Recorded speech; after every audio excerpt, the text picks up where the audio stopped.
Classic Cinema with the Sage Sisters. Celeste and I are here today again talking about In the Heat of the Night from 1967, and it is episode number 21 already. And we have a lot to say about this movie because it's a member of it's on the list of Criterion Collection. Yeah. And I got this little pamphlet with I just showed it to Celeste and Jimmy, and they were laughing. Long article about the movie. And I got a lot of really great tips from it too. Yeah, Things that I hadn't really thought about before, I love that came in the DVD. I think that's great. Yeah. And the name of the article is The Double Blind Oh by yeah. film critic K. Austin Collins. And of course, it was written not too long, I think, after the movie came out, or maybe when the DVD was made. But you could probably go look it up. It's a really insightful article. Right. And Celeste and I decided, starting with this movie, since we're starting a whole series on race relations, and not just in the I guess they're all in the United States, but race relations, that we would also start not only naming people and directors in the movie if they won Academy Awards, but also, is the movie on the National Film Registry at the Library of Congress? Yeah. Is it in on the list of AFI films? Because they have lots and lots of lists about greatest movie of all time, greatest comedy, greatest who's the They best do. Yeah, hero. they do. I mean, they got tons of lists. And and this movie is part of the Criterion Collection. The Criterion Collection has a mission, not just American films. National Film Registry is Right. films mostly about the United States and what it's like to live here and that kind of thing. But they pick important films from around the world. They do. And Yeah. it started in 1984. The National Film Registry, I think, started in 1988 or 1989. And they pick 25 films every year, and some of them are kind of surprising, like Die Hard is one of the ones they picked Right. in 2018 or Yeah. something like that. Well, and the criteria, it all has to do with, I think it's, a group of directors and actors and filmmakers in general Right. who put forth Who choose their those? votes and who choose them. Yeah. I think it kind of gets put in like a mix of other films that are possibly going to be chosen. It's things like that Yeah. filmmakers Yeah. choose for many reasons. And they choose, I think they're like the National Film Registry, although anybody can Right. nominate a film to the National Film Registry. Any regular everyday people. Right. Right. And AFI has a membership. I think only the members are the ones who nominate things there. I used to be a member there of I them. think so too. Yeah, I Um, think so too. but whatever the case is, there's all these sources where you can go and find really great films, like In the Heat of the Night. Yeah. So, Right. a couple of things that were mentioned in that article that I want us to talk about. One was uh, in in that first part where Sam goes to the cafe, and he and that guy that's running the cafe uh, always hides the pie. He never has any pie to give to Sam because he knows Sam wants it. Well, I thought this was really interesting that the guy in the article, and I had forgotten this from my theater history, but in like Shakespeare and some of the miracle plays that where they would teach Bible stories, uh, there's this character called the grotesque. And that guy who runs the cafe is the Oh, grotesque he's the character grotesque. in this movie. Oh, And how he even looks like a interesting. scarecrow. He has a really big Adam's apple. Uh, Oh, yeah. No, and he has terrible posture and right. his skin is Yeah. awful and he's got Yeah. those creepy looking eyes. Yeah. Oh, Really. how interesting. Yeah. I I love to hear that learn that. Yeah, Yeah. because that makes sense in many films that we that are out there. I mean, Yes. almost everything is there. There's Yeah. the grotesque. I mean, I hadn't really Yeah. thought of it Yeah. before, but so it's kind of interesting that it's interesting in terms of who he turns out to be, that he's in the very first part of the Right. movie.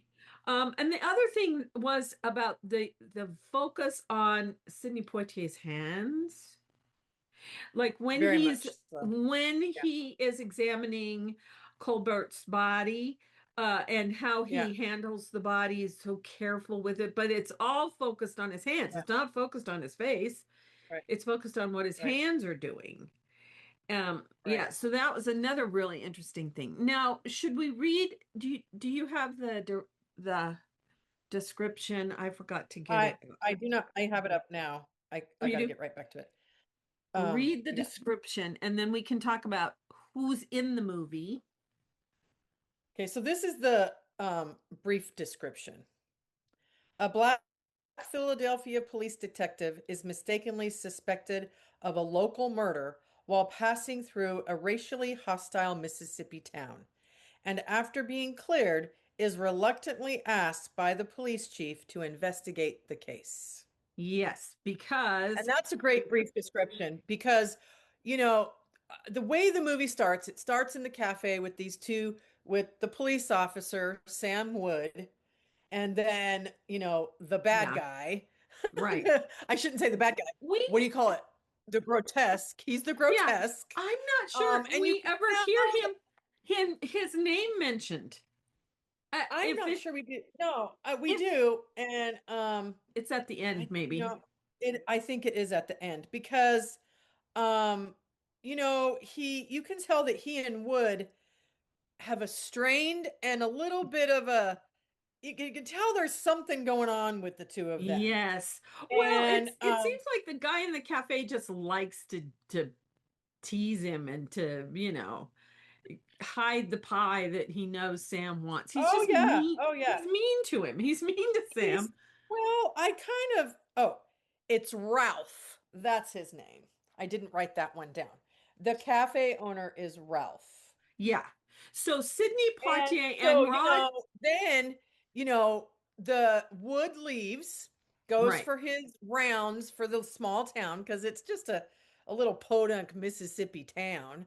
right, And then after this, I'm going to have a side note. And he's driving along and he stops at the girl's house that likes to display her naked body. right. And you can tell it's one of those things. She's just drinking her Coke and And very casual. she She knows knows he's he's coming. watching her, and Hmm. Wood, Sam is looking at her, kind of like trying not to look like he's looking at her, but he's looking at her. Yeah, And then, as he goes through his rounds, he sees a dead body in the alley. right. And you In never the see downtown area. in the downtown area, which is shut down essentially at that time of night. Because Because, I think it's 2 o'clock in the I think it's morning. like 2 o'clock in the morning. Yeah. Yeah, And so, he gets out to like, what the heck is going on? But you can tell, never see the man's face, but he's right, wearing a suit and it looks like a right. very nice suit. Yes. And he immediately goes to touch him and he's got blood on his hands. And so, of course, he reports it. And, they don't show it, but they come and get the body and the local small town doctor. And And I the think, photographer and the taking pictures. photographer. And then there's the guy that's in his uh, pajamas that I think might be the caretaker. The Undertaker kind of Yeah, guy. yeah, the Undertaker guy. Thank Or you. The Undertaker. Or, like the funeral guy or whatever. right. So Yeah. anyway, Yeah. you know, so Gillespie, the police chief, Rod Steiger, who I think is a fantastic actor, He is. says, we got to figure out what's going on here. So Sam Wood is like, okay, well, I'm going to go do some driving around Yeah, and see if I he can't. sends him out to He's go going to go out and see. see if he can gather somebody, the usual suspects, I would say. Right. Yeah. And he happens to buy the train station, and Sidney Poitier, Virgil Tibbs, is sitting there with his suitcase. He's got a suit on, his jacket's off because it's supposed to be Hot. in the middle of summer. And he immediately is like, oh, he's the bad guy because he's Right. black. And he Right. goes in and he's like, what does he say? Boy, what are you doing here? Yeah. 'Cause 1967, the South. Yes, it's 3 years after the Civil Rights Act has been signed in. Right. But, the South doesn't care. Right. And so, he immediately arrests him and, oh, you're the murderer. Immediately goes to that assumption. And Virgil's like, I'm waiting for my train. And he's like, oh no, nothing suspicious about him, of course, I other know. than being a black man wearing a suit. And he brings him in, and Gillespie's all excited because they got their man. And they take his wallet and they throw it on the table. And it's hysterical when they throw it on Gillespie's desk because it's full of cash, a lot Right. of cash. And so they're like, oh, he robbed him. He robbed the dead guy. Yeah. And we know by now the dead man is a businessman who's in town to build a factory, and Yep. it's gonna cause a lot of employment for the Right. community and Right. help build up the community. And his last name is Colbert. And so he's questioning, Gillespie is questioning. He asks him a name. He says Virgil Tibbs. He goes, Virgil? I know. It's hysterical. Virgil, what's your name Virgil for? So, and he's of course behaving as if Virgil is guilty. Yeah. And the thing is that there's so many. I love, my favorite part of the whole thing is the scenes between Virgil Tibbs and Bill Gillespie. Gillespie. Right. Chief Gillespie and he have this, they always talk about chemistry with Yeah. men and women and, the love match, but Yeah. these two, it's on fire. Right. Their Yeah. scenes are just Yeah. on fire with each other. Yeah. And the And I love way it. that they have that chemistry just is, you Yes. cannot take your eyes off of how they are with each other from the beginning to the end and the evolution of their relationship. And I love the look on Virgil's face when they find out that Well, it's he's a police hysterical officer. because In the meanwhile, you just killed yourself a white man, just about the most important white man we got around here, and picked yourself up $200. I earned that money 10 hours a day, 7 days a week. Colored can't earn that kind of money, boy. Hell, that's more than I make in a month. Now, where did you earn it? Philadelphia, Mississippi? Pennsylvania. Just what you do up there in little old Pennsylvania, earn that kind of money? I'm a police officer.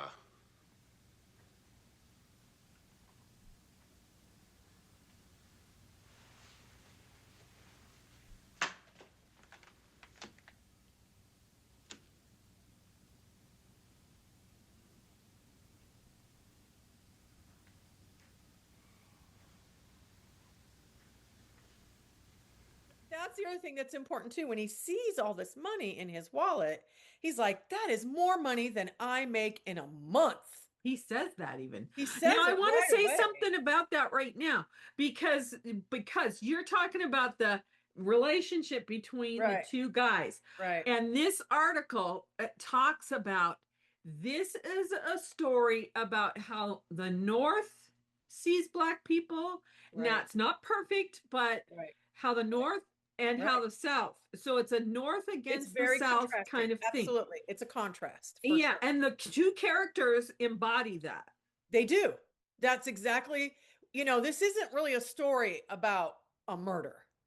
No. It's a story of how the South views black people still. Right. And how dare this black man wear a suit? Who does he Right. think he is? And then Yeah. of course, he says, well, you're from Philadelphia, and blah, blah, blah. And he goes, I suggest, because they're going to go put him in, take him aside for a while. And he goes, I suggest you call my police chief to just shorten up the process. You know who I am. You know I'm legit.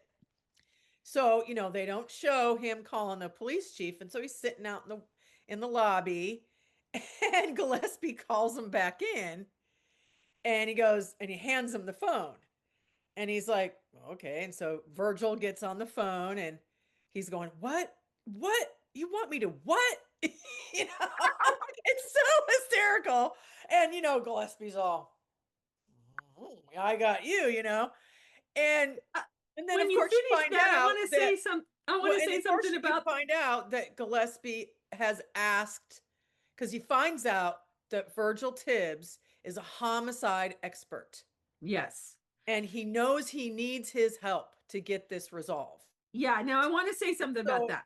I want to say something about the captain because the captain is probably white, probably. but he, I'm thinking like the captain. He probably assumes that the small town police department has no idea how to conduct this investigation. And so Oh, I'm that's sure. why, I'm sure that's exactly it. I'm yeah, sure.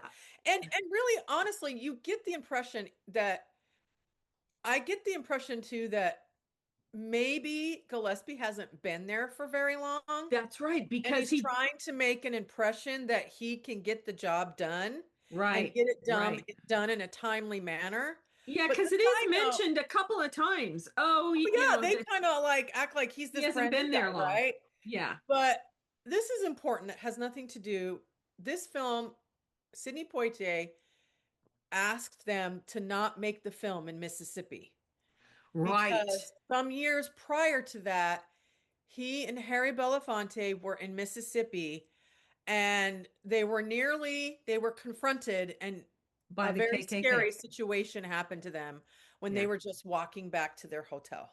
yeah, And they were confronted by a group of white men that he knew if he went back, I mean, it was really bad memories for him. yeah. So they filmed this in like Ohio or something No, like it that. was Illinois, Oh, that's right, Sparta, in Illinois. Illinois. Yeah. So they said, okay, we're going to find a neutral place. Right. We absolutely want to respect you on that. We're not going to take you back to the bad memory of Mississippi. So in reality, when they were filming this, it was cold, but it was supposed to be the middle of summer. Yeah, I think it was in the fall because Barry and I were Yeah. noticing that the trees were We turning. were noticing that too. And Ariel goes, so it's really cold. It's really not, you know. And I said there is a double entendre in the name of the film. Right. Heat of the Night has to do with the heat, but it has to do with the heat of how the behavior is towards The this. racial heat. Oh my gosh, right. So Right. it's so great because of course Virgil reluctantly agrees to do this and he goes, "Okay, well, the first thing I need to do is go see this body." Right. Now And that's where the hands come in. oh yeah, and it's so beautiful because I love Gillespie. He's like, "Okay, let's go." He doesn't question it. He's like, "Let's go. I don't know what you want to look at, but okay." And by then, the doctor has already determined the time of death. Well, Virgil's examining everything. He looks at the man's hands. They've been well manicured. There's no dirt underneath them. He Right. looks at his face. He sees that there's debris on his clothes. Right. He looks at his ankles and he says, "Are you sure you have the time of death, Right. right?" And the doctor's like, he goes, "Feel his face. Rigor mortis has already set in." And the doctor's like, and the two men are like, "Why is this black man allowed to touch this rich white man's body?" They're Right. not saying anything, but their Right. faces are just like, Yeah, okay. now I want to stop and say something because when Barry and I were watching it, I said, I don't understand why Rod Steiger was the one who was nominated and won the Academy Award, and Sidney Poitier was not nominated. And Barry I goes, agree. well, he's the uh, I went, oh, he's the catalyst. Whatever Barry said, I went, oh, He he's is. the catalyst No, character he is the because catalyst he character. comes in and blows everybody's mind. Now, I want to say something else about that. This is based on a novel, Yeah. and when Norman Jewison and Silliphant were writing the screenplay, Yeah. they consulted Sidney Poitier because Yep. his character in the book is more conciliatory toward the white people, Right. Right. and he didn't want that. Nope. He didn't. And I don't think Norman Jewison and I don't Silliphant wanted because that I either. think that I remember there was I read an article some years ago about the making of this film and Norman Jewison knew he and the co-writer were like a black man who is educated Right, would not be so yes whatever you want sir, yes whatever you right, want sir, and right. they didn't like how it was written either and that's Yeah, why they did consult him. And so yeah, the three of them really developed this Virgil Tibbs in such an yeah, amazing way and it was so natural and so organic yeah, because in reality I do believe in 1967 there were confident, educated black men because they were going to universities, they were getting Yeah. educated, just not maybe particularly in the South, but he's from Right. Philadelphia. Yeah, So, well, because we saw this thing on PBS about the Great Migration right, from the right, South to the North, and now they're sort of right. going back to the South again. Yeah, But interesting. his family went north in that Great Migration. Right, right. And the other thing about those two men is uh Gillespie's kind of fiery, Yeah. where Tibbs is kind of cool, No, he's the calm, cool and calmest. collected. Absolutely. Hmm. Well, I mean, like I was telling Ariel, there's just look at the title, In the Heat of the Night. I said it's hot. The heat is the way people feel about this black man investigating, and the heat is the anger, the resentment that they have, and night is the black man coming in to their area. And I Right. said, just think of all these, and she's like, oh yeah, right, Yeah. right. I mean, there's so many reasons why Yeah. the title is what it is. And this other thing that's really important is, Gillespie makes it very clear from the beginning. You listen to what he's saying Right. because he knows what he's doing. And nobody wants to question Gillespie because they're just kind of like aghast that Right. this black man gets to be in charge of this whole thing, and But Gillespie's not even questioning it. it is really important though when he nobody's around when Lee Grant's Mrs. Colbert's character comes to find out where her husband is. Right. And so it's Virgil who tells her he's dead. Right. Now, this is another really interesting thing with the hands, It's so is good. she doesn't want Yeah. him to touch her once he tells her that. But and the guy in the article implied that it was because he was black. I don't think I that was don't it. think so. I think she was in shock. She wouldn't want anybody to touch Right. her. I totally agree. Because Ariel said the same thing. She goes, is it because he's black? I said, no, she's in shock. Yeah. But eventually, when she sits down and she's had time to She finally to takes a kind of breath because she's process it holding her a breath. little bit, Right. Right. she takes a hold of his hand. Right. And he Because offers it he's to her, had it. and she takes it freely. Yeah. And And that's, he's had it that there ready in case she's gonna faint or something. right, right. He's so in tune to not as, I mean, because you would think a homicide detective could be a cold fish. He's Yeah. not a cold fish in any way, shape, or form. No. And No. he's there for her, and she leans on him, Yeah. and she's not afraid to lean on him. That's why I don't Right. think the first Don't Touch Me had anything to do with him being a black man. Right. Because then he gives her the space, he respects her space. She asks him to leave so she can, I think she just needs to break down by herself. And let's mention the amazing actress Lee Grant. Yeah, she's so good.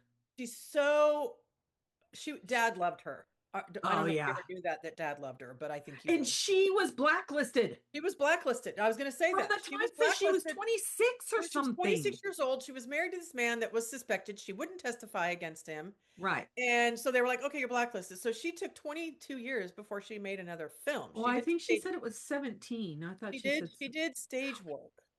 Yeah, I think she And said in the because I watched the special features. I think she said it was 12 or 17 yeah, years. so I mean it doesn't matter. What Yeah. matters is how ridiculous the whole thing was. Yeah. And you know, if you ever seen, just watch her films because Oh yeah. she brings it. I mean, she is Yeah. not in this film but 2 scenes.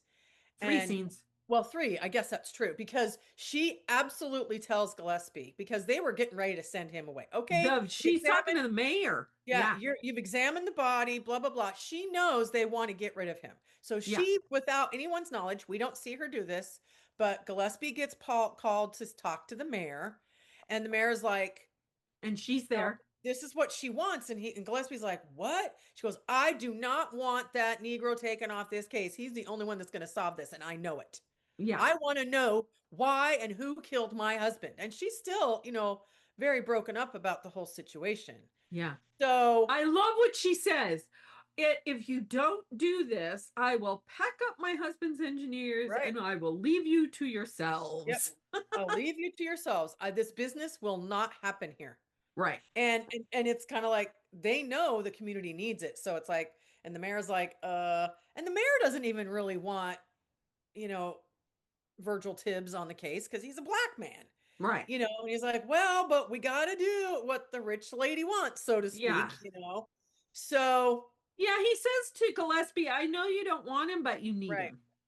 Well, you know, Gillespie knows they need him too. Yeah, he And does. he knows at the heart of it because at some point, they're like, okay, we got him. We got the bad guy. We got the bad guy. And they're on this chase and they're chasing this guy down and he runs across this bridge and they just know it's him. They just know it's him. And at this point, he's run through the woods and he's all cut up and, you know, eventually Gillespie meets him at the end of the bridge and he's like, it's okay. I got him on the radio. And he's all proud of himself and tells Tibbs, we got him and we didn't need you. We did it ourselves kind of thing. And so Tibbs has got this box full of all the evidence that he took off the body. Yeah. And he went and looked at the car and he found stuff in the man's car and blah, blah, blah, right? So Yep. he wants to send it off to the FBI. For And analyzation. when he goes, they need to look at it. We need to figure out what this is. And Gillespie's like, we don't need any of your stuff. We got the bad guy. And so he tries to convince him, no, we need to get this stuff sent off. How do you know he's the bad guy? And there's based off of zero evidence. It's just because he was a bad guy and he's always been in trouble. And so he must be the bad guy. All 3 times they think they have the bad Right. guy. There's no evidence. There's never evidence. And so he's like, well, you can leave that evidence with me. And Virgil's like, no, I'm going to send it to the FBI. Yeah, So and he's I like, said well, to you're Barry, withholding evidence. I'm going to put you in jail. I said to Barry, chain of custody. It's chain of Right. custody. He's got Right. it. He did it. Yeah. You can't It's break so the funny. chain of But custody. he gets mad at him because he defies him. How dare you Right. defy me, black boy, you know? Yeah. So throws him in the cell, which turns out to be such the right thing to do, unbeknownst to Gillespie, because Virgil With the guy that they yeah, caught. he throws him in the same jail cell. And they have a great conversation because Virgil, the one thing that's really great, like you said, not only is he calm and cool, but he's also an observer.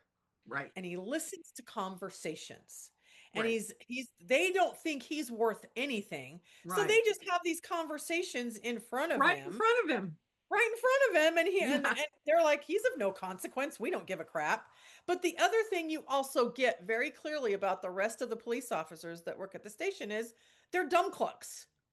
And they don't respect Gillespie And either. They don't respect Gillespie. They don't respect the rule of law. They don't respect the place Right. they work at. Right. Because Virgil and Gillespie are trying to leave out this swing gate that's out from, and it's broken. And Gillespie goes, didn't I tell you to fix that? And he goes, oh, no, that was my brother. Yeah. You know, I mean, nobody has any sense of responsibility or Right. honor for Right. their role in the police force. Right. Yeah. It's obvious that they don't respect the town either. It's like they don't respect anybody in the town. So anyway, he finds out a lot about the local when he's in the jail cell with that young man. His name is I wrote his name down. Harvey Dorset or something like that. Well, but he knows there's a link with something because he gets a lot of information from him sitting Yeah, there. well, one of the things he does when he's in the cell is he examines his hands because he knows that and he's it's like, either- he it's goes, a- you were at the pool hall, not out and about murdering. yeah, and people." also he finds out that Harvey's a lefty. He couldn't Yep, have finds out done he's the a blow on the lefty. head. So those are important information because, and he's like, well, you couldn't have done this because you're a lefty and you were at the pool hall. Right. So after a little bit, Gillespie's like, yeah, I can't leave him in jail. So goes and gets him, makes him sign this release form thing. It's so Right. funny because Gillespie, this is, you know, you get the idea of why he gets this Oscar because Rod Steiger has these little nuances that just are no words. Like the need to be gum. said. Yeah, his chewing. gum is great. And his glasses, his sunglasses, Right. his yellow sunglasses. But, you know, his body language too and his facial expressions. And so Yeah. he gets him out and Tibbs tells him, he's like, he didn't do it. The guy who killed him is right-handed, and this guy is left-handed. Right. And he's And like, the other thing is, and the other thing, we're Woods even forgetting knows. the scene. Well, it's later. The reason I said it's later when he finds out about the abortion is because, what's her name? Dolores's brother brings her Dolores in. Purdy. Yeah. That's when he Well, I finds mean, out there's she's all sorts of pregnant. interesting things that happen in Yeah. between because he Yeah. also knows he's got to keep Tibbs in town Right. and he's got to get him his own car. Right. So he's like, okay, I got to take you to the garage where we can get you a car. And he just leaves him there. Well, You know, he's gonna stay with that family. That's not what it is. Because the guy goes, okay, well, I'll get you a car. And he goes, well, and he goes, man, do you have a place to stay? And he looks at him, he goes, no, I'm just gonna go stay in the local hotel. And the guy goes, oh, no, no, no. And he picks up his suitcase. He goes, we're going inside. And he's going, okay, Yeah. I've got a house guest, because Yeah. he can't stay at the hotel Right. because the town is so Right. driven Right. in their, I mean, they're just steeped in their bigotry. Yeah. And so this guy that repairs cars and got the garage and is going to give him a car. Well, eventually, Virgil feels like at first that the evidence leads to this Endicott. Right. Who is the big cat in He's town? the big. So when they go out there, Gillespie's kind of like, oh, I don't know how this is going to play out. You going into the, because he essentially still has all his people that work for him are black. Right. The Now, guy. Barry had an interesting thing to say because they do have a harvesting machine for the cotton, but there are also Right. people picking cotton. I know. Barry I goes, thought that why it do was they interesting. need both? Right. That's what I thought. But I think it's a class thing Yeah. to keep them at a certain place. Yeah. And so they're driving through looking at the cotton picking things and the machine and Gillespie says something to him like, well, you don't have to worry about that. And it's kind of like, He's none of that for you, right? none of that for you because you're too big a man for that, Right. Right. And then I do think it's interesting from the moment they get out of the car to get on the doorstep because it's a big house. He's obviously got this very large cotton estate. He's a Right. very wealthy man. And right. When the guy answers the door, he's a black man, and they just go in and you can see him looking at Virgil like, why are you coming through the front door? And there is a point in the movie too where someone looks at Virgil with his suit and go, why are you wearing a white man's suit? Yeah. Somebody does say that. I can't remember. Yeah, they're like, why are you wearing a white man's suit? And he's like, I'm a police officer from Philadelphia. And you're like, okay, well, what kind of explanation is that? Yeah. So they get in and they have to go talk to Endicott, and Virgil thinks he found something in the car and the body that he thinks is linked to this estate. Yes. And it has to do with orchids. And it has to do with the orchids. And of course, the guy Endicott is working with his orchids. He's in his hothouse with his orchids. Mm-hmm. And so, the very first thing he does is he says, well, Mr. Tibbs, what orchid would you choose? What would be your favorite? Yeah. And Virgil goes, well, what do you think I should like? And he picks up this one. He goes, this particular one, because it's high maintenance and you got to treat it with a certain kind of aggression. Like the black man. And just like a black man. Well, he doesn't use the word black. He says Negro. Negro. He does say Negro. That is very true. So, you get this, Virgil gets the clue right away where this guy stands. Mm-hmm. And so Gillespie allows Virgil to do the questioning. Right. And you can tell Endicott is completely annoyed with it. Like, who do you think you are questioning me? Yeah. And Virgil does ask some very leading questions, and he's looking around at the orchids and he's talking to him, and he pulls out this little piece from one of the orchids, and I can't remember what it's called. Osmander.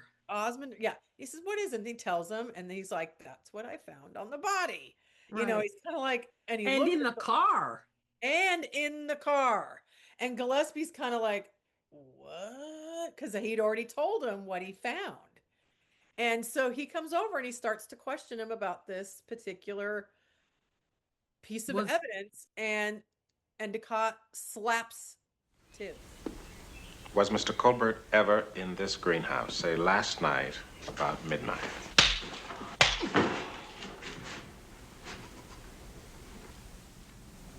There was a time when I could have had you shot.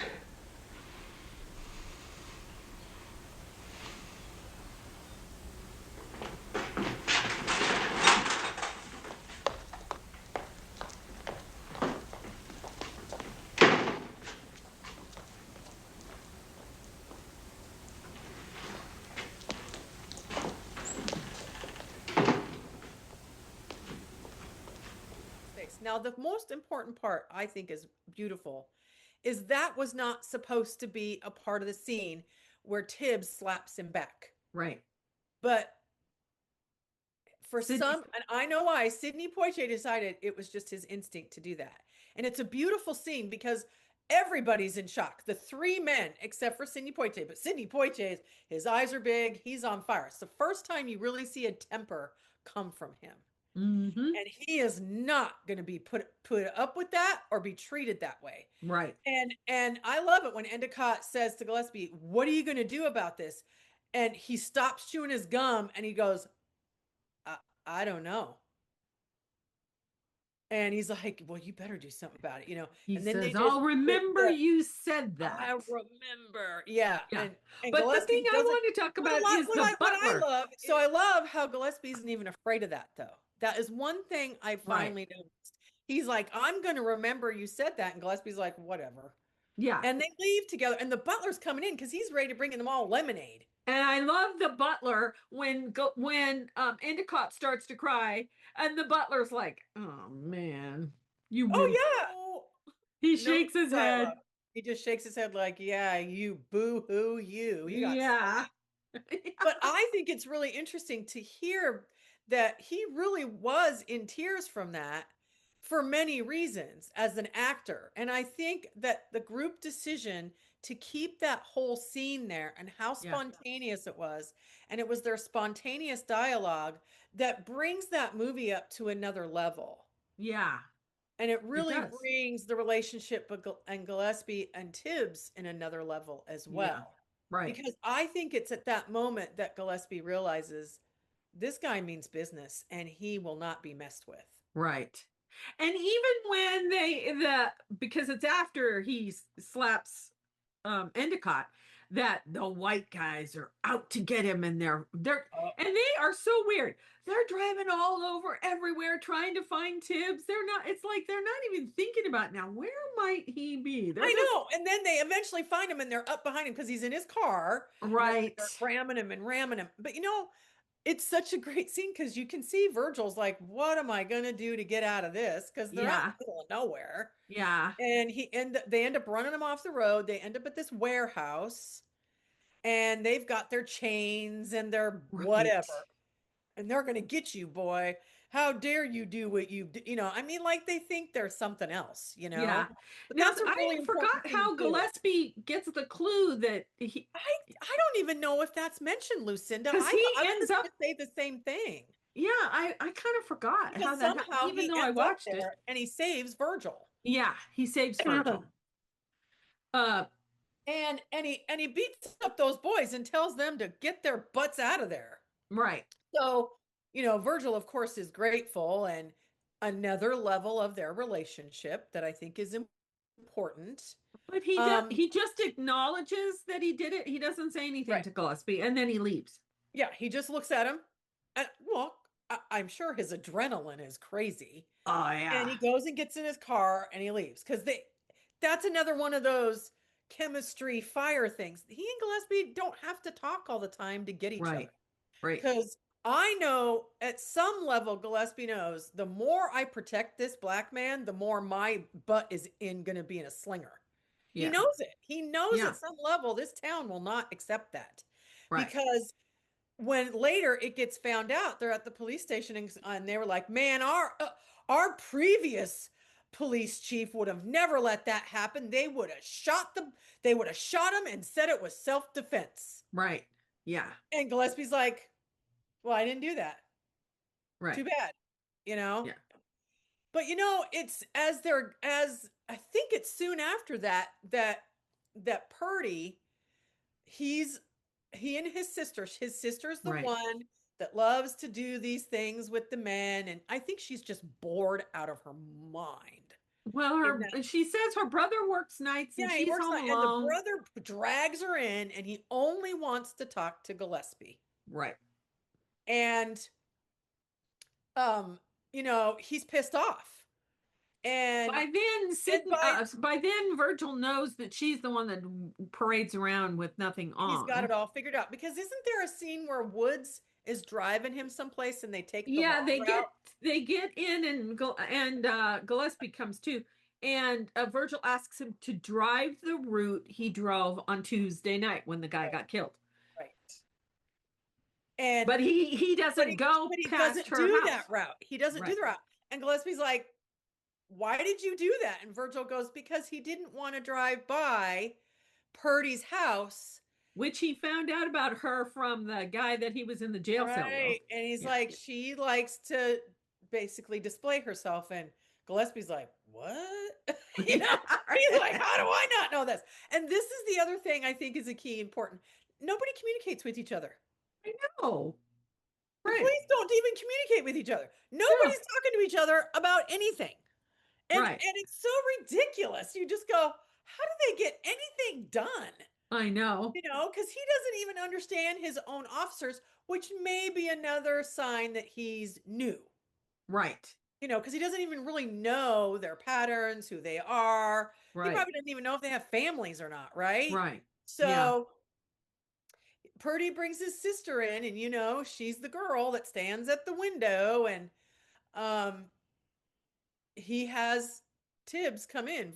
Gillespie asked Tibbs to come in, and he's like, I am not going to talk in front of this Negro. I'm not talking in front of him. I'm not talking in front of that boy. And Gillespie's like, he's here. You're going to have to tell us. He tries to tell Tibbs to leave, but Tibbs is like, Tibbs is like, I'm not going anywhere. Not right. So, of course, they're telling that she's pregnant. Right. And he believes, because she has told her brother, that it's the officer. It's Sam Woods. Right. And she has this long, drawn out story of how it happened and how he lured her, and these ridiculous story going to the graveyard. I thought that too. And then Barry said, oh no, I think that's exactly what happened, but it happened with the other guy. Oh, I think so too.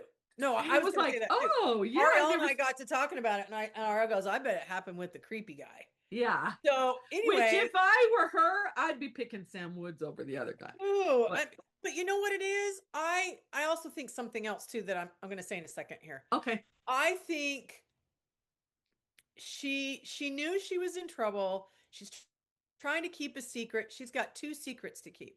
One, she couldn't keep a secret that she was pregnant because her brother somehow found out, and even though she's not showing. And the other secret is, I think maybe the creepy guy is so creepy, he may have raped her. But back then in 1967, there wasn't anything that a woman could say that she was attacked, because no one believed him. You might be right, but the way they act when she's going for the abortion. But the way they act is because he's all she's got. Yeah. Right? Yeah. And she's a woman in the South in 1967. Maybe he did, yeah. I just think she just didn't have a life. And the other thing is she's only 16. So and she's only 16, right? So it is technically rape. It's statutory rape because she's 100%. So she's just struggling. You can tell that she just needs something to do. Right. So yeah, it's interesting because of course, then all of a sudden these things start to, okay, well, it's got to be Sam. It's got to be Sam. Sam was up to something. And the other thing is that Gillespie goes to the bank to find out about Sam's bank account. He's so smart. That's one thing that Gillespie does that I think is really smart. Yeah. Is he's like, okay, I'm going to follow the money. Right. Let's figure out. Because the guy had a lot of money that was stolen from his Oh, wallet. yeah. And I'm going to find out if he made a large deposit. Right. Let's figure this one out.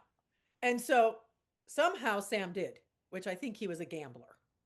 No, he said he saved it. Well, maybe he was Oh, a that's gambler, right. but he saved it little bits at a time, and then he would go convert the deposit it. coins to dollars or Right. whatever. Yeah, Yeah. he had this way he was doing things, which of course Gillespie does not believe him Right. and assumes he's the killer. Right. So he throws Sam in jail. And Tibbs is still going, what are you doing? It's this random shit you're doing, you know? Because Yeah. he wants Right. to get the bad guy. He wants to get the bad guy. Right. Well, Tibbs behind the scenes is figuring out all sorts of things. Like you said, he's talked with the guy he was in the jail cell with, 'cause Harvey. he's like, okay, Harvey's got information. He's the guy that knows. Yeah. Because we got to figure out who really got this girl pregnant. There's a story to this. There's something we're missing. Yeah. So he gets information from Harvey about a woman. He goes, I'm going to send someone to you that will take you to her so you can Yeah. talk to her. But Yeah. it's got to be a secret.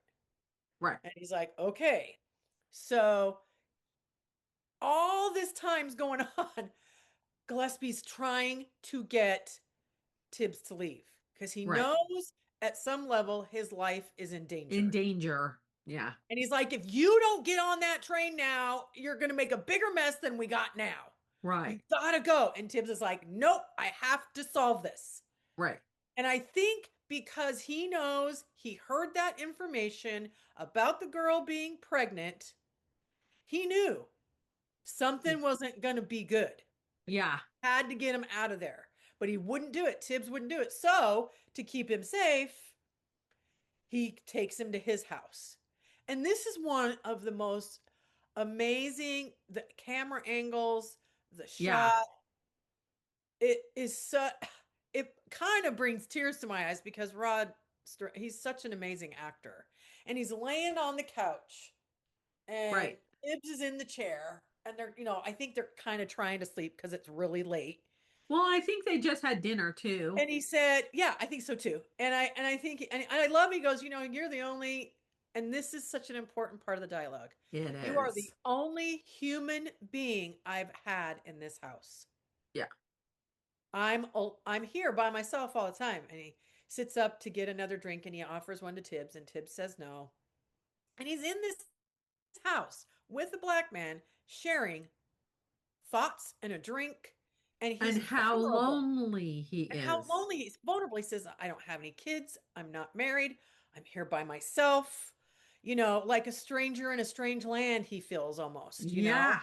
And right. then he says to Tibbs, and of course, the scene is just the two of them, once again, crackle. They're Right. so on fire with each other. And he says to Tibbs, he says, are you married? Nope. Have you ever come close? Yeah.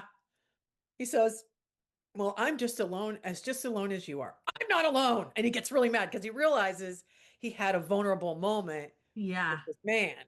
And Right. it makes him mad. He doesn't want to have this vulnerability, right? Right. And it's such a great scene. And then, of course, the knock on the door and the kid comes to him so he can take him to the woman's house. Right. And you see the brother, Purdy, of the sister, gathering up the posse that's going to get Right. all the gang. And it's some of the original kids that were chasing him down to begin with. And Right. they're getting their guns and they're getting their chains and they're going to go get them a black man. He did something he wasn't supposed to do. He heard about he's mad, Right. And it's so great because all these things are going on at once. And then he gets to this woman's, it's a shop. She has a shop, but there's a room in the back. It's like a grocery store for the black Yeah, people. I think so. And he's looking around and he's asking her questions and she's kind of like, well, aren't you interesting? Like you're a man in a suit, she can see. Their conversation is in code. It's in code for sure. And then he goes, do you know of someone that might be coming here? And how did you know someone that gave you $600? And no, it's all these- 100. Oh yeah, it's $100. But he said 600 stolen from him. Right. And she's like, well, There is someone who might be coming here tonight. It's just really interesting. And then, of Yeah. course, the girl shows up and she sees Virgil in there and she panics and she starts to run and he goes after her and she's running to Ralph and Ralph. he figures it out all of a sudden. Oh, Ralph's the father. Ralph is the one. And then the posse comes, the guys, and all this ruckus starts to happen. And, Tibbs is like, no, no, no. Yeah. And Well, he says, Curtis- check her purse. She has $100 oh, yeah, check in her there. purse, check her purse, check her wallet. She's got something in there. And he 'Cause goes and he that's the grabs it and he proof. sees the $100 and he's like, and he becomes even more enraged. Right. And that's when he attacks Ralph. But Ralph has his own little pistol and he shoots the brother in self-defense and all hell breaks loose. But then they don't show really exactly what happens, but you see Ralph at the police station later on and he's recording his confession. Yeah, And because I they could go get- to the site. They go to the site where the factory's going to be. Yeah, because he's all like, would I be able to get a job here? Would I be Yeah, able right, to make yeah. good money? Yeah. And Colbert's like, oh, absolutely. Yeah. He says, you could, everybody's going to be able to work here. It's going to be really great. And then he realizes he's got all this money. Because he's got a Cadillac and all this stuff, right? And it happens within seconds, of course, that he decides to bonk him over the head because that's what killed him is the shards of wood that they found in Right. there.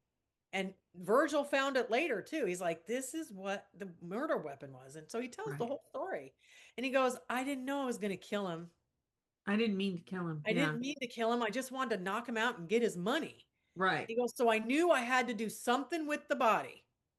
But it's like, okay, you didn't think Right. that Colbert was going to be able to identify you as stealing the money. I was like, Yeah, no thought. Well, because he's not, that's the point too. Right. No critical thinking with Ralph. Right.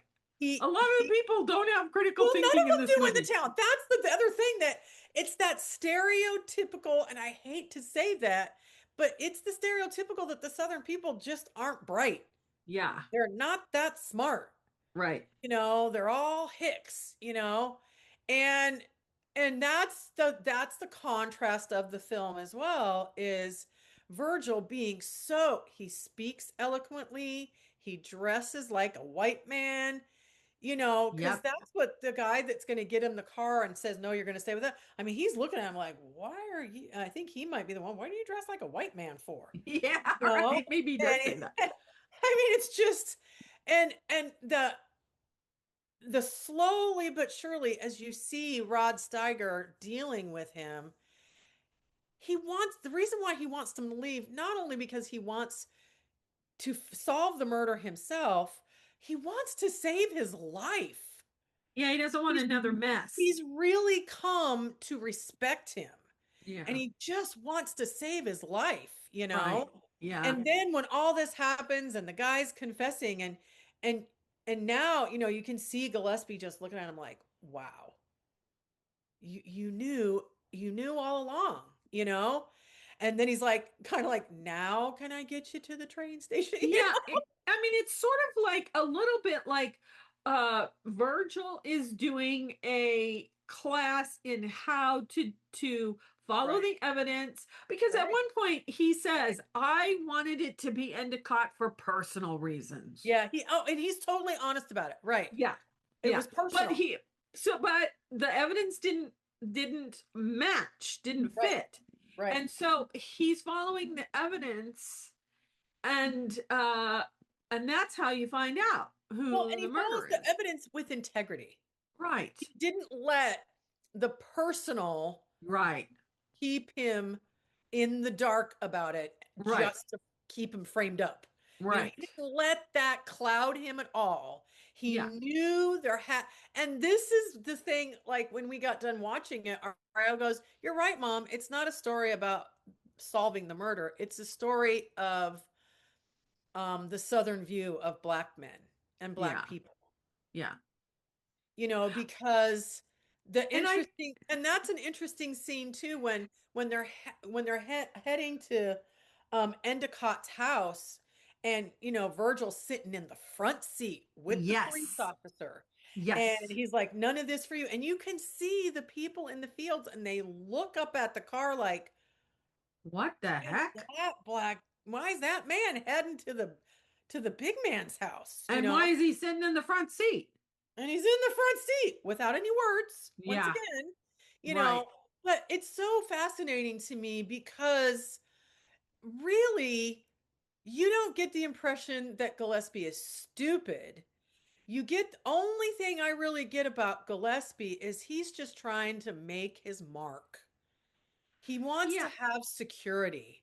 Well, and I think we don't know his backstory at all. No, we don't. This might be the end of the road for him, but he didn't get the education. If he would be able to figure this all out I if think so too. he had had the same education. Yeah. So Right. meeting Virgil helps him realize, oh, I need to be thinking more critically when I'm investigating these things. And he allows himself to learn from Virgil. Yes. And I think vice versa, quite frankly. I Yeah. think Virgil gets value from the relationship himself. Yeah. Because, when he takes him to the train and when he drops him off, they just kind of do this nod their head goodbye kind of thing, You take care. You hear?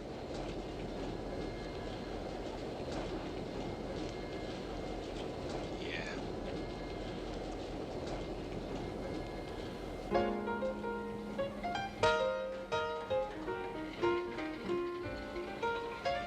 I mean, it's so touching. Yeah, the guy in the article says it's sort of like a virtual kiss.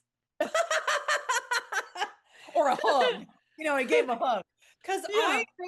I really think, when Ariel and I talked, because we always like to talk about what do you think happened afterwards? Right. I wouldn't be surprised that he wouldn't stay in that town and be a part of that community anymore. That Gillespie would find something different for himself. Maybe. Because, hey, I don't want to be alone anymore. And that community is just so stifling. Well, and there's another thing though, that it's not just Gillespie who changes. I mean, Sam is grateful Yes, that right. Virgil figured out that he wasn't saved the him. murderer. Right. No, it's true. And the other thing about, even though he's prejudiced against Virgil, Yeah. he is principled enough that he knows that Dolores is only 16, and even if he would love to have a relationship with her, he can't. Yeah. He can't, because and she's that's only why I think- 16. And that scene at the beginning of the movie when he's doing his drive around Rounds. town, his what do you call it? His rounds. He's ashamed of himself for wanting to look at her. Yes. Yes. That's really great acting as well. Yeah. You can tell he's Yeah. ashamed of himself that he stops to look at her. What's his name? Oates is his Warren Oates. Warren Oates is that character. He Is that died. actor. He died at 53 years old. He did the movie Stripes. He was the drill sergeant. Oh, that's right. And he died a year after that, After that? at 53 of massive heart attack. Oh no, I really like him. He's a great actor. He's a great character actor. Fantastic. Now, I The want to say impact one of more her. thing about this, about the date this movie came out. It's the year I started high school, and I think you were about a year old. I was a year old. Yep. Yep. Yeah. So, yeah, and this movie and the next one that we're going to watch with Sidney Poitier is they came out the same year. Yeah. Yeah. And And Guess the Who's woman Coming to that Dinner? plays the abortionist plays his mother Mom in in yeah. Guess Who's Yeah. Coming to Dinner. Now She's I a want to beautiful actress. Oh, I she's love her so- too. There's something else I wanted to say about that. I was looking at the list of movies that are on the National National Film Registry, and both movies, this one and Guess Who's Coming to Dinner, are on there. I think Lilies of the Field is also on there, and maybe even The Defiant Ones. So And there so are is like A Raisin in 3 the or Sun. 4 movies Raisin in the that Sun. Sidney, mhm, Yeah. that are Well, on that all list. these Sidney Poitier films, which Yeah. I highly recommend. All the ones we've just mentioned. Lilies of the Field is where he wins his Oscar, and you will see Right. why. When that movie comes on, I have to keep it on. Yeah, it's It so is good. shot in black and white. I'm getting chills just talking about it. I love this movie Mhm. so much. Sidney Poitier, and the reason why we're going to show the series of films that we do is because after Guess Who's Coming to Dinner, we're going to be representing Denzel Washington, who captures, but Sidney Poitier influenced him so much in his Yes. career. Yes. And because Sidney Poitier laid that groundwork for Black actors. Well, and Sidney Poitier in his real life Oh, yeah. was dignified, Yeah. was Yeah. he knew who he was, Yeah. which that self-confidence you cannot shake. He had self-confidence that you can't It shake. was born in him. Yeah. Yeah. It's just who he is. Yeah. And he grew up, I think he grew up in the Caribbean someplace He did. and didn't even speak English when he first came to the United Nope. States. And So he's here he so is, eloquent. Right. this eloquent Right. man. And all of these movies, the Defiant ones, I've been suggesting for Shane to watch it at some point. Yeah. But all these films, I mean, I'm so grateful that my children have grasped classic films. Yeah. And Shane now would love to be a filmmaker, and he's fascinated by camera shots. And like I remember years ago, because every February it's Black History Month, so we watch Yeah. Black film, people in Black films. I mean, Black people in film. And when we were watching Guess Who's Coming to Dinner, I lost track of how many times Shane was just like, "Oh my God, that shot is so fantastic." And the same, he's actually said on several occasions, In the Heat of the Night is probably up there as one of his favorite films Yeah. because of all the dynamics of acting, the film shots. It's just, Norman Jewison, he was an incredible filmmaker. Mhm. And he understood people. He understood relationship. Yeah. He And understood language. and the movies that he did are really diverse. Like, because right before Oh, this yeah. one, he did get The Russians Are Coming, The Russians Are Coming. Right. And right. then later he does Fiddler on the Roof. Yeah. Oh, And great film. so there are, but he's Yeah. got a diverse catalog Yeah, of no, movies. he's not pigeonholed by any means. Right. Well, and that's, oh my God, there's just, I love how when you hear about actors and directors and when they have these conversations about what it was like to make these films together, it never was a question in 1967 as a filmmaker for Norman Jewison to respect Sidney Poitier Right. and to include him in the In the decision. development of his character. Right. No one ever questioned that. And that's, and he and Rod Steiger developed, Sidney Poitier and Rod Steiger remained friends. Yeah. They were very, very good friends. They had a very different approach to acting, but they found this rhythm. Right. And that's what I think is important to talk about when we do talk about our films is the chemistry of the actors themselves, not just a man and woman. It's just the chemistry between these two men is really lightning.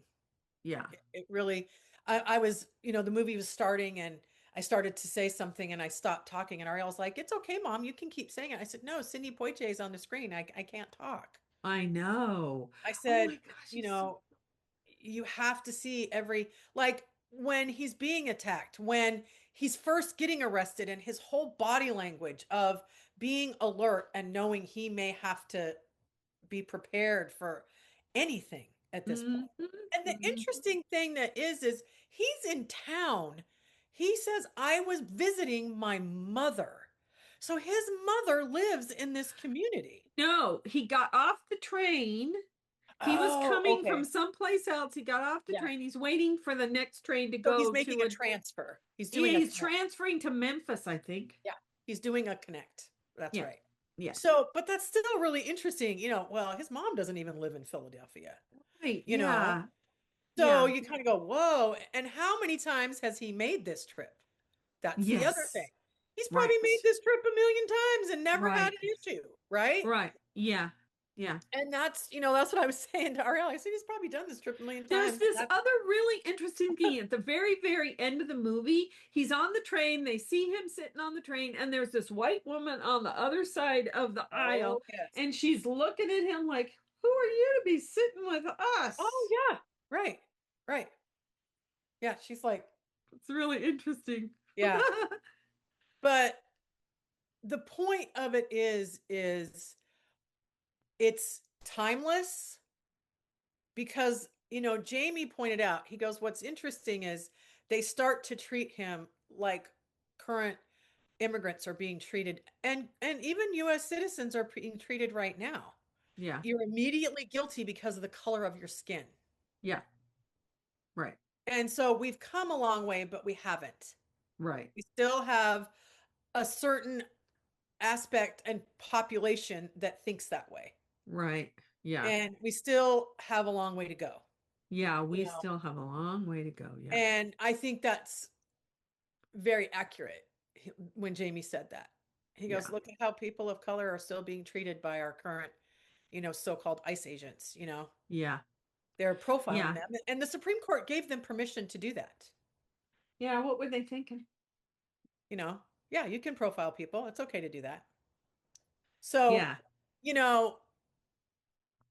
I'm grateful for this film. I think the reason why you and I want to do this program is because film teaches us lessons. Yeah. It does. And I've seen Ron Steiger in so many things, and he is so phenomenal. He's so chilling in Oklahoma. Oh, he in Oklahoma. I think about on the waterfront. Oh yeah, on the waterfront. I forgot about that. Yeah. Yeah. Mom and Dad really liked him too. And we get the love of film, and we've said this before, but it's really important to keep saying this. Our parents taught us the love of film. Yeah. And the lessons. And the lessons from them. And, yeah. Our dad always told the story, especially our father, that, films, you could go to a movie theater for 5 cents or less, and you could get double features. Yeah. So that was very inexpensive, but great entertainment. Our parents loved the arts themselves, period. Yeah. When I was growing up, mom and dad had season tickets to the Fifth Avenue Theater. We'd sit down. I will never forget, if dad saw something that meant something to him, he wanted to share it with everybody. Yes. Yes. Yeah. And he appreciated the quiet acting. Right. That had no words. Yeah. And I when Lee Grant came on the screen, I said, my dad loved her. And I said, when you start seeing other films that she was in, you will understand why. And Ariel says, well, just look at her reaction from the moment she realizes that her husband's been murdered to the moment, as you talk about, when she sits in the chair and she allows Sidney Poitier to hold her hand. Right. And it's not embracing. She's just leaning on, she's holding his hand and she's leaning into it. And he's got his hand on her back. Right. It's not an embrace. Mm-mm. And her quiet tears. Yeah. And then when she says, I want this man on the case, and then they do come to the hotel later, and you can even see the gentleman who works for the company and is working with her, like, why are you letting this black man in the hotel? He's probably he's probably like the financial. I think so. Yeah. But yeah, there's all these unspoken things that happen in great film. Yeah. Right. And it is pretty audacious for Sidney Poitier by himself to go to this hotel and just walk up the stairs and go talk to her. Right. Well, and I was thinking that when we watched it, I thought, now I wonder what the people at the front desk said. I know. I wish they had shown that. Yeah, absolutely. I wish that too. Because I'm like, oh, that was kind of a missed little scene of what? Yeah. Right. It is obvious that she gave her information to him so that he could come speak to her anytime he needs to. Yeah. And maybe she told him that. And possibly. But I love how in her mind, she calls him the colored man, but she does not care that She calls him a Negro, but Negro. Yeah, she yeah, doesn't care. She just wants the right thing to be done. She yeah, feels his integrity. She knows he has it, yeah, and yeah. And we and don't know that's all how. that matters to her. Right. In this case, she knows he's going to solve the murder. We don't know how Yeah. she feels about black people in general, but she No, knows right. he is going to solve the murder. Right. And that's all that matters So, to her. Because yeah, you get the impression from her reaction that I believe she and her husband, I mean, she was there doing business with him. So I yeah, think they have right. they had a very connected, loving relationship. Well, and maybe also they really did want to employ not just white people but black people Right. in the factory. Well, and even I think Because somebody Gillespie says says that. that at some point. He goes, "Oh, it was going to give a lot of black people jobs in this community. Yeah. Not Yeah. just," he says, "not just white people, but black people." Yeah. And that is another interesting thing that isn't really talked about is how well was that going to work out? Yeah. Right. Black people working with white people. Right. How were the white people going to feel about that? Yeah. That's an interesting thing that has to that is Well, an important part of our history too, because yeah, those things and did happen. the Colberts came from Chicago. So Yeah, maybe they don't really have that a whole idea of what it would be like right. in Sparta to have the I two don't think races so. mixing. Maybe they Right. just assumed it was going to be like it is in Chicago. I think so too. Yeah. You know? I don't think it was any thought to Um, them. and the other thing That that I want to go back to the very beginning because I forgot to say this. It's interesting to me that Ralph is in this cafe. The cafe's open in the middle of the night. And right. then I got to thinking about it because Dolores says her brother works at night. And I was thinking, oh, maybe the cafe's open for the For the switch night of the workers. night shift, Oh, that could be. like Yeah. the Well, and it's swing not shift even, to the graveyard shift. the size of the cafe shows you it's not a very big town. Yeah, it's not. But there's never anybody in there every time Sam goes in there. No. So it's not at the shift change. Yeah. Right. Um, Right. yeah. But yeah, I'm thinking either, she went and they would meet up somehow, or he came and talked to her, and that was the real story. It was Ralph who coerced her to the cemetery somehow. Well, Because she didn't seem the so. thing, She no, didn't seem so. She would have gone along with it. I think. yeah, Harvey, when he's telling the story about her, he's like, "Oh yeah, she liked to show off what God gave her, Right. but she wasn't willing to give it out." Well, he said she tried with him, but he wasn't going to do it because Well, she's only 16. He's like, "You're a child." Yeah. Yeah. So you kind of, it's interesting, like you talked about with Sam Woods and even this guy, Harvey. Yeah, Harvey, okay, I've been arrested a few times and stuff, but I'm not gonna go for the young girl because that's Right. just not right. Yeah. And so you're right. That has to be said in those scenes, so you just know how deplorable Ralph is. Yeah. He Yeah. has no integrity. Yeah. And Because he's- even the two guys, even Sam and Harvey doesn't seem to be super well off, but at least he knows No, enough that right. he's not gonna Right. cross that Well, line. I mean, obviously the only one who's well off is Endicott. Right. I think he's the rich man in town. Well, you get the impression you see is they're driving downtown. People have got their own little businesses, obviously. Right. The mayor, his office is in a repair shop or something. Well, he owns like it's farm equipment. He owns it's farm equipment. That's right. he But they're owns still in that there, business. fixing it and then, so he has to have a business of some sort. Yeah. He doesn't make money just being mayor, Right. Right. So he doesn't make enough money to live on and to be that's why this company coming in would be a big deal Yeah. for the whole. It would really build up the entire community. And we don't it's never said what the No, it's not. factory would do. No, it's true. It's not. But that's not the point either. Right. The story is That's the MacGuffin. yeah, that's the MacGuffin. The only time we see the dead man face is when he's lying on the table. And you don't really see his face then. What do they call you? They call me Mr. Tibbs. Right. because that's where he shows you will respect me, Right. and and I always observe. I love how characters people create, and I'm such a fan of Sidney Poitier. I always observe how he changes his walk, Mm-hmm.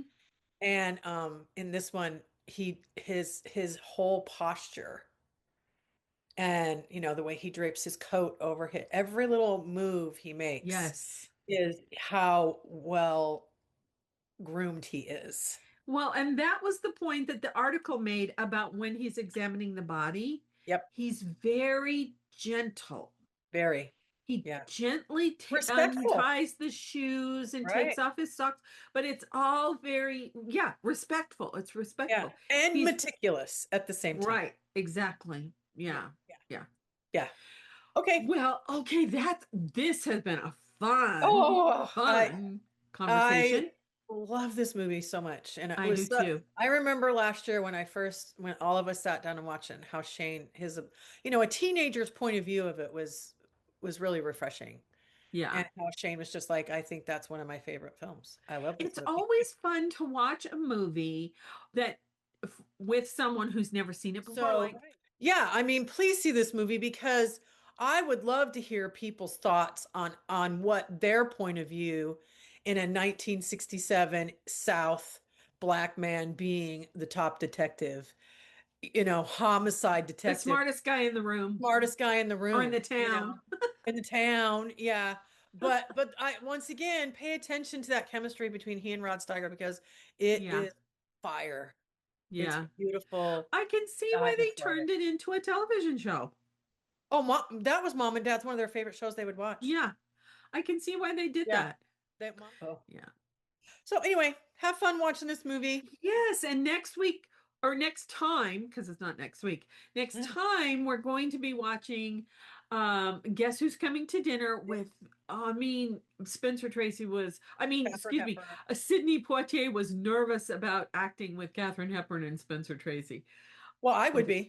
They're all so great. Everybody's great. It's just a fantastic cast. Their housekeeper cook. Yeah, I like her phenomenal. And she became famous later on television in The Jeffersons. Yeah. And she's another brings it. Every level of it is phenomenal. Yeah. And Katharine Hepburn's aunt plays their daughter. Her niece plays the daughter. Her niece plays their daughter. And you can tell she's her niece because she looks just like her. She does. They look a lot alike. Yeah, they do. Yeah. It's amazing. Okay. Thank you, everybody. Thank you. Talk to you later. Go join our Facebook and join this channel. Bye. Bye.